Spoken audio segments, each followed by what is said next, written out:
ये नोटों की गड्डी देखिए, ये लगभग 2.5 करोड़ रुपए कैश हैं जो देश की राजधानी दिल्ली में किसके पास पड़े थे। सीबीआई ने डिफेंस मिनिस्ट्री में तैनात लेफ्टिनेंट कर्नल दीपक शर्मा को अरेस्ट किया। पत्नी कर्नल काजल बाली पर भी केस दर्ज। दोनों के घर से 2,46,00,000 रुपए कैश मिला है। लेफ्टिनेंट कर्नल डिफेंस उपकरणों के निर्माण और सप्लाई से जुड़ी कंपनियों को फायदा पहुंचाने की साजिश रचते थे। अब ये एक तस्वीर है, एक दूसरी तरफ ये तस्वीर देखिए। ये दिल्ली में एक सब्जी बेचने वाला साधारण आदमी है जिसने भगवान राम की तस्वीरें झंडा लगा रखा है और तिरंगा झंडा।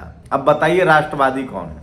ये लेफ्टिनेंट कर्नल दीपक शर्मा सरकारी तनख्वाह लेते थे, इन पर जिम्मेदारी थी देश को बेहतर बनाने की। और ये सब्जी वाले हैं। सच्चाई में कहना क्या चाह रहा हूं वो समझिए। नेता, सरकारी अधिकारी, जज, ब्यूरोक्रेट्स, उद्योगपति, ठेकेदारों के पास भारत का 90% पैसा है। जनता मंदिर, मस्जिद, मुल्ला, पुजारी में खुश है, भले बच्चे की फीस भरने का इंतजाम ना हो। तो मैं कहना ये चाह रहा हूं कि ये सबके लिए भी टीवी अखबार वाला जिम्मेदार है। सोचिए, टीवी टुडे ग्रुप है, उसका चैनल है ललन टॉप। वो कल गॉड है या नहीं है इस पर बहस करा रहा था। मैंने इस पर भी वीडियो डाला कि इस बहस में बाकी धर्मगुरु क्यों नहीं थे, सिर्फ मुस्लिम के तरफ से मुस्लिम धर्मगुरु और जावेद अख्तर ही क्यों थे। ये भी एक हिंदू मुस्लिम का नया तरकीब है। यूपी में कोडिन सिरप से 5,000 करोड़ रुपए कमाए गए हैं, कोई कह रहा है 1,000 करोड़ रुपए कमाए गए हैं। 2 आरोपी गिरफ्तार हैं। बीजेपी की सरकार कह रही है, मुख्यमंत्री कह रहे हैं, डिप्टी सीएम दोनों कह रहे हैं कि समाजवादी पार्टी के नेताओं के साथ इनका साठगांठ है। समाजवादी पार्टी के अखिलेश सिंह कह रहे हैं कि भैया अगर हमारे साथ साठगांठ है तो जो आरोपी है उस पर बुलडोजर चला दो उसके घर पर। लेकिन संजोग से एक भी आरोपी यादव नहीं है, सारे के सारे ठाकुर हैं। क्या इसलिए बुलडोजर नहीं चल रहा है? ये भी खबरें हैं। लेकिन मीडिया का क्या खेल है वो समझिए, सोचिए। आप कल्पना कीजिए, ये जो लेफ्टिनेंट कर्नल दीपक शर्मा, मैं अभी भी इनको आरोपी कह रहा हूं, ये आरोपी हैं। इनके घर से 2.5 करोड़ रुपए लगभग कैश मिला है। इनकी पत्नी भी सेना में है, ये भी सेना में दिल्ली में तैनात है। अब आप कल्पना कीजिए कि दीपक शर्मा की जगह कोई दीपक पासवान, दीपक महतो, दीपक जाटव या कोई मुस्लिम होता तो क्या होता, क्या बवाल करता। अगर मुस्लिम होता तो पूरे मुस्लिम समाज को कटघरे में खड़ा कर दिया जाता। मैं इसलिए कह रहा हूं, इस देश में खबरें भी जाति देखकर चलाई जाती है। यह सबसे बड़ी सच्चाई है। और जब तक इस देश से जातिवाद खत्म नहीं होगा तब तक इस तरह के भ्रष्टाचार खत्म नहीं होंगे, तब तक ये देश तरक्की नहीं करेगा। सोचिए, 2 आईएएस ने जातिवाद खत्म करने के खिलाफ बयान क्या दिया, एक को सस्पेंड कर दिया गया और एक को घेरा जा रहा है। लेकिन टीवी अखबार आपकी समस्याओं पर बात ही नहीं कर रहा है। लगातार भ्रष्टाचार बढ़ रहे हैं, लगातार गरीबी बढ़ रही है, बेरोजगारी बढ़ रही है और आपके पूरा सरकारी तंत्र और मीडिया धर्म के नाम पर जनता को गुमराह कर रहा है। इस देश का आम आदमी सचमुच धार्मिक भी है और राष्ट्रवादी भी है। लेकिन सवाल है कि जिनके कंधे पर जिम्मेदारी है वो न तो धार्मिक है न राष्ट्रवादी है। वो धर्म का इस्तेमाल और राष्ट्रवाद के इस्तेमाल वोट के लिए कर रहे हैं। सोचिए, इस देश में क्यों एक सनक है सरकारी नौकरी के लिए? क्यों कोई जज, कलेक्टर, एसपी, डीएम बनना चाहता है? इस देश में एक बात देखिएगा, उन्हीं पदों के लिए सनक है जहां मोटी कमाई है, बड़ा माल है। पैसे कमाना अपराध नहीं है। पैसा तो सुंदर पिचाई भी कमा रहा है, पैसा तो मस्क भी कमा रहा है। इनोवेशन नहीं है, विज्ञान नहीं है, कॉलेज यूनिवर्सिटी नहीं है, तंत्र नहीं है। सरकारी तंत्र के बहाने लूटा जा रहा है देश को। और उसके बाद अब तो सब कुछ राष्ट्रवाद के नाम पर चल रहा है। इस देश के जो सत्ता पक्ष है उनकी कोई अकाउंटेबिलिटी नहीं है। यूपी में नकली कफ सिरप बेचा जा रहा है। भ्रष्टाचार के कई लेयर हैं। इस देश में खाने का सामान नकली, पनीर नकली, दवाई नकली। सोचिए, पनीर नकली, खाने का सामान नकली, यहां तक कि इलाज के दवाई नकली, जबकि डिपार्टमेंट बने हुए हैं। इस देश में सांस अब जहरीला आपको लेना पड़ रहा है, पॉल्यूशन है, लेकिन सरकार की कोई जिम्मेदारी नहीं है, क्योंकि टेलीविजन अखबार इस पर बहस नहीं कर रहा है।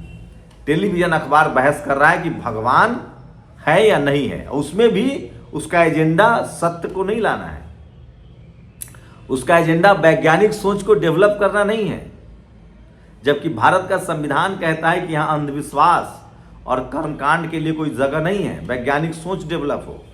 वही भारत का संविधान सबको अपनी आस्था और उपासना का अधिकार देता है।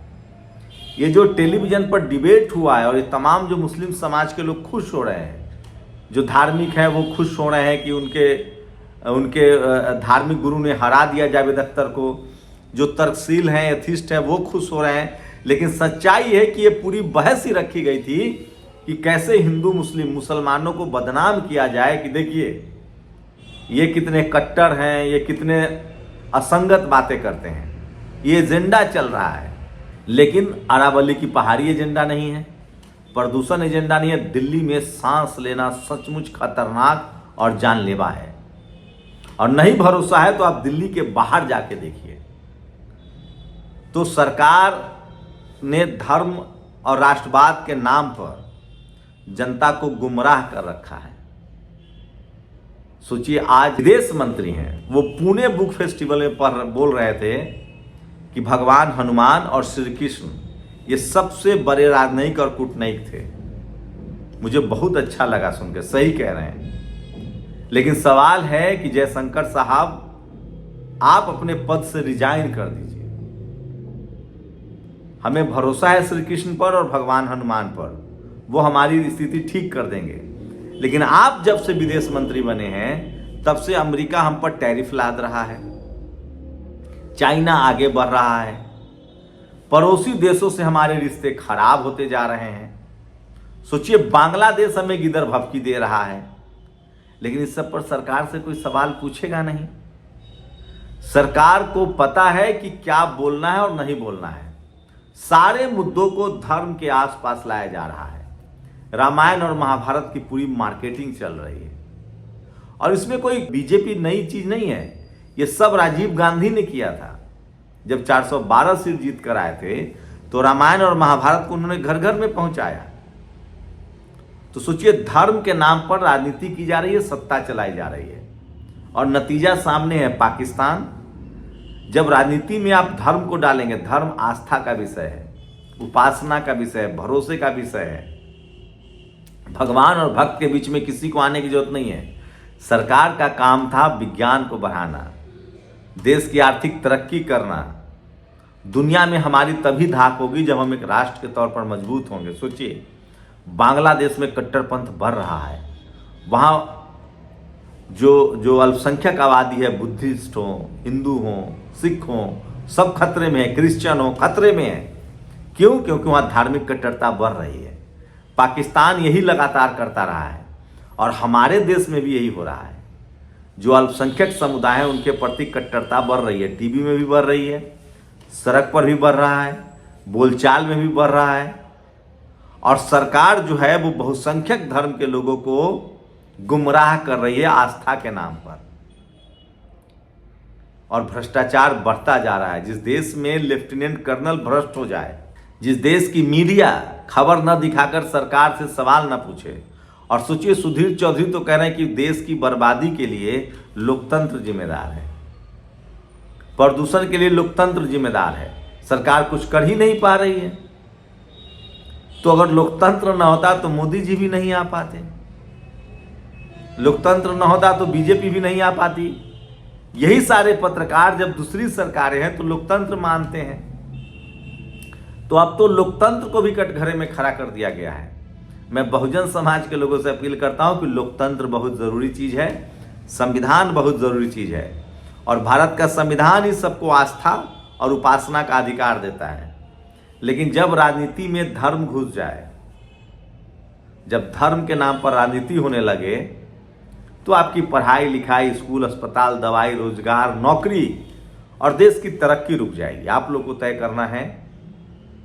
धर्म भी उसी का बचेगा, उसी देश उन्हीं लोग का बचेगा जो आर्थिक रूप से, सामाजिक रूप से मजबूत होंगे। सरकार जो है आपको गुमराह कर रही है और उसमें सबसे बड़ी जिम्मेदारी टीवी अखबार की है। एस जयशंकर अपनी विफलता छुपाने के लिए भगवान श्री कृष्ण और हनुमान का नाम ले रहे हैं। सच्चाई ये है कि हमारी विदेश नीति फेल हो रही है। नेपाल आंख दिखा रहा है, बांग्लादेश आंख दिखा रहा है, अमेरिका हम पर टैरिफ लाद रहा है, हमारे लोगों को बांध के भेज रहा है। और एस जयशंकर जिनका मतलब वो भगवान के आड़ में अपनी विफलता को छुपा रहे हैं। सोचिएगा जरूर।